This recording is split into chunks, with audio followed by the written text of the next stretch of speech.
Hello and welcome to the premiere of Prescription Slidecast, a quick talk through of the current scene in health, wellness, productivity, and self-improvement.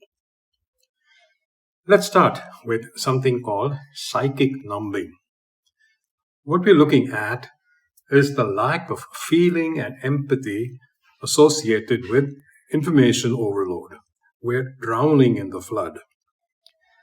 It's the indifference that sets in when faced by a crisis.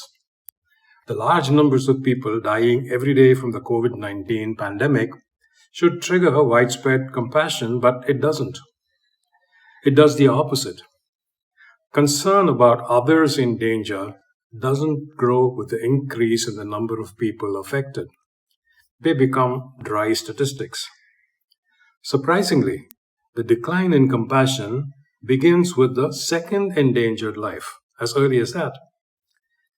It's an adaptive response that's like saying, don't intrude on my sense of safety. I'm quite happy, thank you, not knowing about all that stuff. Resistance to mask wearing is an expression of the state. As long as you have the mask on, you're reminded of the problem and you'd rather not be. Instead of throwing statistics, human interest stories based on individuals are far more useful devices for decreasing psychic numbing. Breakfast is the most important meal of the day.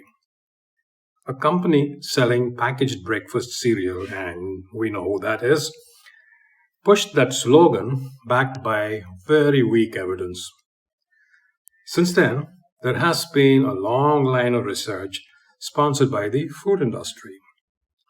A recent paper published in the highly respected journal, the Public Library of Science, analyzed all original research published in the 10 most cited nutrition and dietetics journals during the year 2018. Processed food manufacturers sponsored 40% of all articles, and 55% of such items reported findings favorable to the industry. Surprise, surprise. As opposed to just 9.7% of those without industry sponsorship. The implications of this report are deeply troubling, or maybe not so in the age of Facebook and WhatsApp. As imaging technologies grow in number and sophistication, interpreting the data is time-consuming and tedious. Errors of interpretation are costly. To add to the problem, many imaging tests are now rendered in 3 dimensions. The increase in complexity is exponential. And let's admit it, the more you throw at our cognitive abilities, the more likely we are to get tired and make mistakes. Researchers have taken up the challenge and developed self-learning algorithms to help analyze images. At the core of the system, there are artificial neural networks, whatever that means, which are, like the human brain, capable of learning but without getting bored and tired. When let loose on the data, the algorithms can find the right solutions by themselves. Cool and scary. The software can produce interpretations in seconds. Humans can take hours to do this with less accuracy. I see a day, not too many years into the future, when the discipline of radiology and imaging sciences, currently very hot, may function without doctors. If you know someone who's looking at a specialty in medicine, radiology doesn't look like a good bet for a secure future. I never thought I would see a time when face masks could be such a hot topic of popular discussion. We are living in an age when you can walk into a bank with a mask and ask for money without causing panic. Controversy rages about the use of masks in limiting the spread of COVID-19. A new study from Cambridge and Greenwich universities in the UK strongly supports the practice. Even homemade cloth masks, it appears, are effective if enough people wear them.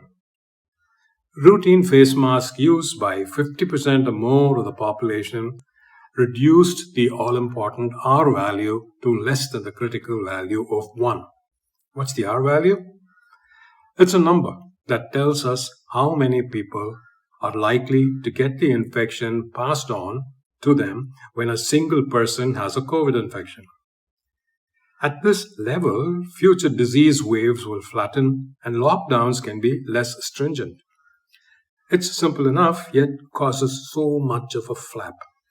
Just remember the psychic numbing we spoke about earlier on?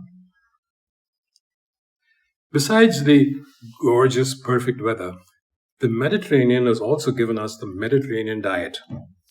Daily consumption of fruits, vegetables, legumes, olive oil, fish, potatoes, unrefined cereals, and moderate wine consumption. You will live longer, have less heart disease, and remain sharp and quick-witted. There is enough science and support.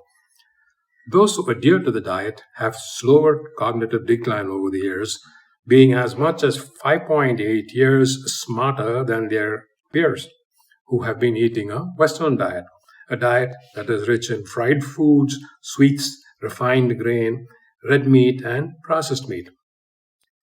Of interest is the finding that mixing the diets lowers effectiveness. You can't do a few days of one and some of the other. It's either all or nothing. It seems that the benefits of the Mediterranean diet get quickly watered down when you snatch a quick hamburger or fried chicken. And lastly, an interesting question. Can the weather at the start of a day influence mood and emotions during the rest of the day? Can a sunny, lovely morning make you feel good during the day? And can a cold, damp, wet morning make you feel down? A study carried out in Germany, about 157 employees, seen over 457 work days, showed that the positive associations are strong, but not the negative. The better the morning weather, the more employees feel energized and satisfied. The converse, however, was not true. Negative well-being indicators such as burnout and stress were unaffected by gloomy days. Well, that's the wrap for the premiere edition of Prescription Slidecast. Stay tuned for more next month, and don't forget to watch the other 3 featured videos on this month's mailing from me. Be safe and well.